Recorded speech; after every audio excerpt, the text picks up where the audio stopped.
بسم اللہ الرحمن الرحیم، خوش آمدید۔ آج کی اس ویڈیو میں ہمارے موضوعات کچھ یوں ہوں گے کہ کرولش عثمان میں حالیہ دور کون سا چل رہا ہے، تاریخ کے مطابق بافیوس کی جنگ کب لگی تھی اور اس جنگ کا نتیجہ کیا نکلا، جنگ میں بازنطینیوں کی تعداد کتنی تھی، عثمان بے کے جانبازوں کی تعداد کتنی تھی، بافیوس کی جنگ کس جگہ لگی تھی اور کوسس میحال کی انٹری کب ہونے جا رہی ہے، نئے آنے والے بازنطینی کمانڈر کی اصل تاریخ کیا ہے۔ کرولش عثمان سیریز میں حالیہ دور ایک اندازے کے مطابق 1302 کا دور چل رہا ہے اور یہ وہی دور ہے جس میں ایک عظیم معرکہ ہوا تھا۔ اس معرکے کو ہم معرکہ بافیوس کے نام سے جانتے ہیں، جس میں عثمانیوں نے عثمان بے کی قیادت میں ایک عظیم فتح حاصل کی تھی۔ بافیوس کی جنگ میں بازنطینیوں کی تعداد 5000 کے قریب تھی اور عثمان صاحب کے جانبازوں کی تعداد 2000 کے قریب تھی۔ جنگ میں کم تعداد ہونے کے باوجود کفار پر غلبہ پایا اور کویون حصار کو فتح کیا۔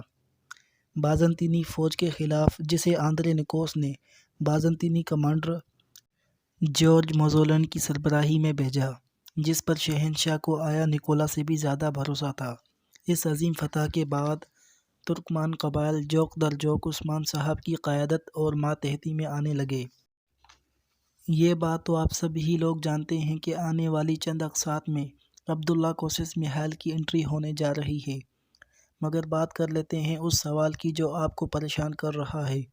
کہ کوسس کی کب اور کیسے انٹری کرائی جا سکتی ہے۔ ہمارے خیال سے کوسس کی انٹری اس طرح ہوگی کہ بازنطینی فوج جب جارج موزولان کی قیادت میں آئے گی اور کوسس کے ساتھ آن ملے گی، یا پھر یہ دونوں ہی قسطنطنیہ سے ایک ساتھ نکلیں گے